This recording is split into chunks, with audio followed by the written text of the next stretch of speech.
தமிழ்நாட்டில் கோடை விடுமுறைக்கு பிறகு ஜூன் 6ஆம் தேதிக்கு பதிலாக 10ஆம் தேதி பள்ளிகள் திறக்கப்படும். வெயிலின் தாக்கம் குறையாத நிலையில் கோடை விடுமுறையை நீட்டித்தது பள்ளிக்கல்வித்துறை. ஆண்டுக்கு ஒரு பிரதமர் என்பது முட்டாள்தனமான யோசனை. நியூஸ் 18 தமிழ்நாடு தொலைக்காட்சிக்கு காங்கிரஸ் தலைவர் மல்லிகார்ஜுன கார்கே பிரத்யேக பேட்டி. ராஜபாளையத்தில் மத்திய அரசின் ஊழியர் வீட்டில் 100 சவரன் தங்க நகைகள் திருட்டு. அதே பகுதியில் மற்றொரு வீட்டிலும் 6 சவரன் நகைகளை கொள்ளையடித்த கும்பலுக்கு வலைவீச்சு.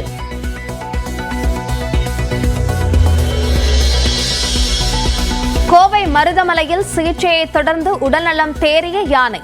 குட்டி யானைக்கு தாய்ப்பால் ஊட்டியதுடன் தடவி கொடுத்து உற்சாகம்.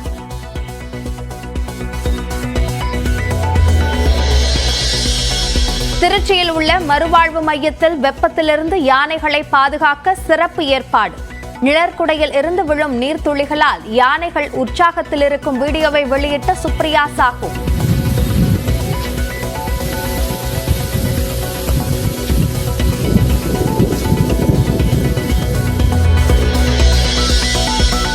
தமிழ்நாட்டில் நாளை முதல் 2 நாட்களுக்கு கனமழை பெய்ய வாய்ப்பு. சென்னையில் 2 நாட்களுக்கு அதிகபட்ச வெப்பநிலை 105 டிகிரி ஃபாரன்ஹீட் வரை பதிவாகும் என வானிலை ஆய்வு மையம் அறிவிப்பு.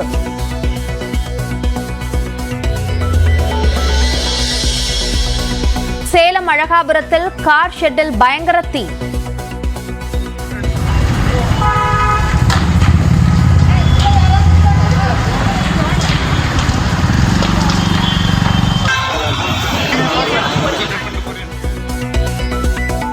இரண்டு கார்கள் முழுவதும் எரிந்து சேதம்.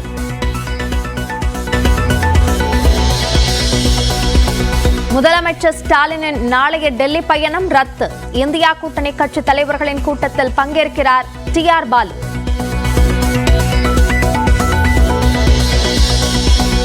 ஏராளமான அரசு பணியிடங்கள் காலியாக இருப்பதாக எதிர்க்கட்சித் தலைவர் எடப்பாடி பழனிசாமி குற்றச்சாட்டு. அரசு ஊழியர்களுக்கு அளித்த தேர்தல் வாக்குறுதிகளை திமுக அரசு நிறைவேற்றவில்லை என்றும் விமர்சனம். சென்னை மாதவரத்தில் புரோட்டீன் பவுடர் கடையில் சட்டவிரோதமாக தாய்ப்பால் விற்பனை. கடைக்கு சீல் வைத்த உணவுப் பொருள் பாதுகாப்புத்துறை அதிகாரிகள்.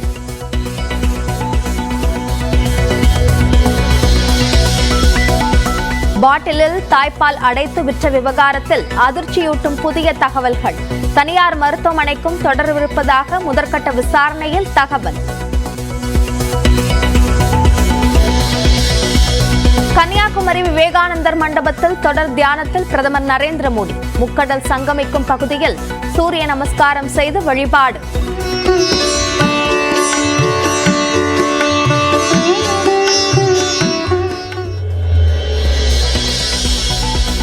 எதையும் காதல் வாங்கும் நிலையில் பிரதமர் நரேந்திர மோடி இல்லை என திமுக பொதுச் செயலாளர் துரைமுருகன் குற்றச்சாட்டு. கன்னியாகுமரியில் தியானத்தில் ஈடுபட்டுள்ளது தொடர்பான கேள்விக்கு அவர் தெய்வ பிறவி என்றும் விமர்சனம். எதையும் காதில் வாங்குகிற நிலை அவர் இல்லை. காரணம், நம்மை போல் ஒரு மனிதனாக இருந்தால் அவர் காதிலே விழும். அவர் தெய்வ பிறவி, அதெல்லாம் தெரியாது.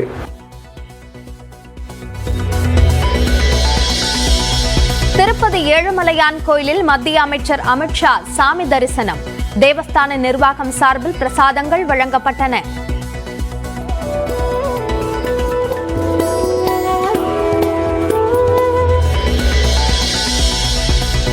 அதிமுகவை அழிக்க நினைத்தவர்கள் அழிந்து போவார்கள் என முன்னாள் அமைச்சர் RB உதயகுமார் எச்சரிக்கை. அணைய போகும் விளக்கு என அதிமுகவை விமர்சித்த அண்ணாமலைக்கு பதிலடி. அண்ணா திராவிட முன்னேற்றக் கழகம் அணையா விளக்கு என்பது அன்னை தமிழக மக்களுக்கு தெரியும். தாய் தமிழ்நாட்டு மக்களுக்கு வழிகாட்டுகிற கலங்கரை விளக்கு என்பதும்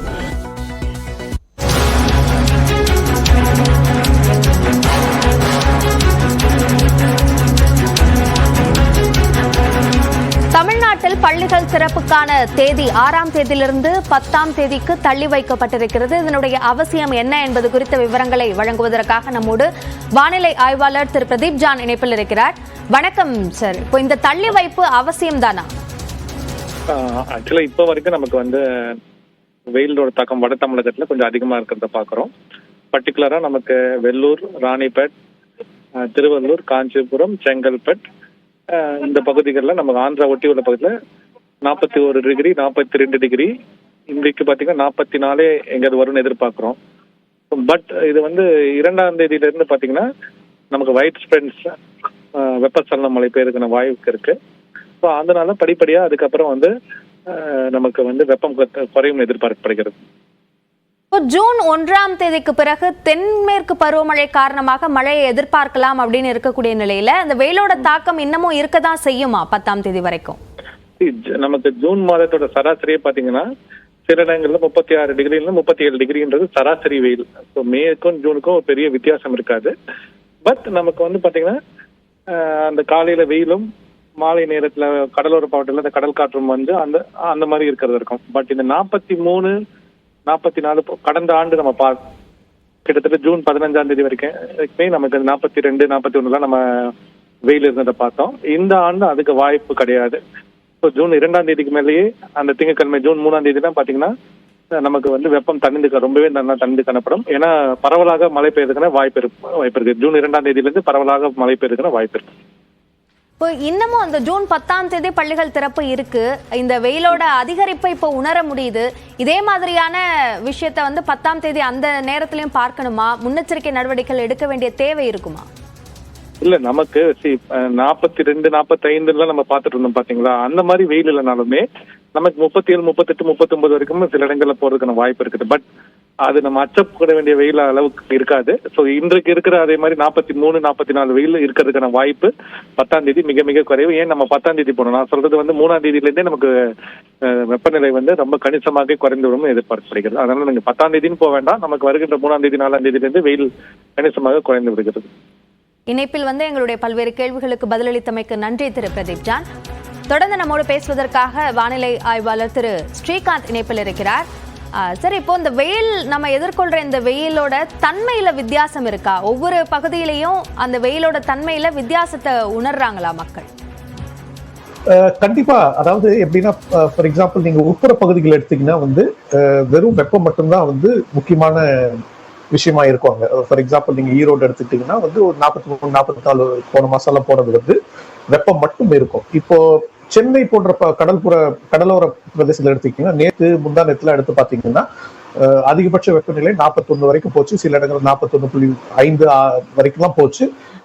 கடல் காற்று உள்ள வரும்போது ஒரு 12:30 1 மணிக்கு கடல் காற்று உள்ள வரும்போது அதனுடன் வரக்கூடிய அந்த ஈரப்பதம் நம்ம உணரக்கூடிய வெப்பநிலையை மிக அதிகமாக அதிகரிக்கிறது. அதாவது ஃபார் எக்ஸாம்பிள் நேற்றுலாம் எடுத்துக்கிட்டீங்கன்னா பாலவாக்கத்துல இருக்கக்கூடிய ஒரு தனியார் தானியங்கி வானிலை மையத்துல வந்து நம்ம உணரக்கூடிய வெப்பநிலை அதிகமாக இந்த நிலைன்னு பாத்தீங்கன்னா 63 டிகிரி வரைக்கும் செல்சியஸ் வரைக்கும் போச்சு. அதாவது இது வந்து வெப்பநிலை பிளஸ் ஈரப்பதம், அதாவது ஹீட் பிளஸ் ஹியூமிடிட்டி நம்ம சொல்லுவோம். ஏன்னா வந்து சாதாரணமா வந்து நம்ம வானிலை அறிவிப்புகள்ல பாக்குறது வந்து இந்த காற்றில் இருக்கக்கூடிய அந்த வெப்பநிலை மட்டும்தான். ஆனா வெப்பநிலை அதனுடன் ஈரப்பதத்தை சேர்த்து பார்க்கும்போது நம்ம உடம்பு உணரக்கூடிய வெப்பநிலை மிக அதிகமா இருக்கும். இது கடலோர பிரதேசங்கள்ல மிக ஜாஸ்தியா இருக்கும். உட்புற பகுதிகளில் இது பெருசா இருக்காது. உட்புற பகுதிகளை பாத்தீங்கன்னா ஃபார் எக்ஸாம்பிள் நேற்று நீங்க எடுத்துக்கிட்டீங்கன்னா டெல்லியில வந்து 44 டிகிரியோ நோய் இருந்தப்ப அது உணரக்கூடிய வெப்பநிலை 48 டிகிரியா இருந்துச்சு. அதே மீனம்பாக்கத்துல பாத்தீங்கன்னா மத்தியானம் 2:30 மணிக்கு அதே டைம்ல 39 டிகிரி தான் காற்றின் வெப்பநிலை இருந்துச்சு. ஆனா நம்ம உடம்பு உணரக்கூடிய வெப்பநிலை டெல்லி போன்று 48 டிகிரி இருந்துச்சு. ஸோ அதுதான் வந்து வெவ்வேறு பகுதிகளில் வெவ்வேறு மாதிரி பரிமாணங்கள் இருக்கும். ஸோ இந்த வெயிலோட தன்மை மாறுபட்டு இருந்தாலும் அதனோட தீவிரம் அதிகமாக இருக்கும் அப்படின்றத கருத்தில் கொண்டுதான் இந்த பள்ளி திறப்பு தேதி தள்ளி வைக்கப்பட்டிருக்கா? அப்படி 10ஆம் தேதி திறப்பு என்பதும் சரியான முடிவாகத்தான் இருக்குமா? இல்ல, அதாவது முன்னாடி பிரதீப் சொன்ன மாதிரி இந்த வெப்ப அலை போன்ற நிலை வந்து அடுத்த ஒரு 2-3 நாட்களுக்கு தான் இருக்கும். அதுக்கப்புறம் படிப்படியா நம்ம வந்து வெப்பத்தின் தாக்கத்தை நிச்சயமா நம்ம எதிர்பார்க்கலாம். இது ஒரு பகுதி. சென்னை போன்ற பகுதிகளில் இந்த கடல் காற்றின் காரணமாக ஏற்படக்கூடிய அந்த ஈரப்பத அதிகரிப்பு அது எப்பவுமே இருக்கும், நமக்கு அது போகாது. அதனால வந்து இந்த வட கடலோர தமிழகம் டெல்டா மாவட்ட பகுதிகள்லாம் பாத்தீங்கன்னா நம்ம உடம்பு உணரக்கூடிய வெப்பநிலை கிட்டத்தட்ட அதிகமாகவே தான் இருக்க போகுது. ஆனால் தமிழகத்தில் பெரும்பாலும் வெப்பத்தின் காற்றின் வெப்பம் வந்து ஒரு 37-38 டிகிரி அளவுக்கு தான் இருக்குமே தவிர இன்னைக்கு நேற்று முந்தானத்துல நம்ம பார்த்த 41 இப்போ ஃபார் எக்ஸாம்பிள் வேலூர்ல வந்து இன்னைக்கு வந்து 2:30 மணி வெப்பநிலை வந்து 43 டிகிரி. திருவூர் இந்திய வானிலைத்துறை தானியங்கி மையத்துல வந்து சென்னை திருவள்ளூர் பக்கத்துல அதிகபட்ச வெப்பநிலை 44.3 நினைக்கிறேன் இன்னைக்கு. அந்த மாதிரி வெப்பநிலை இருக்காது. ஸோ 10ஆம் தேதிங்கிறது வந்து கிட்டத்தட்ட இன்னிலேருந்து ஒரு 10-11 நாள் கழிச்சு வரப்போகுது. வெப்பத்தின் தாக்கம் குறைஞ்சிரும். பெரும்பாலும் ஐ திங்க் அந்த 10ஆம் தேதிங்கிறது வந்து ஒரு கரெக்ட் டிசிஷனா தான் இருக்கும்னு நினைக்கிறேன். நேரலையில் எங்களோடு இணைந்து எங்களுடைய பல்வேறு கேள்விகளுக்கு பதிலளித்தமைக்கு நன்றி திரு ஸ்ரீகாந்த்.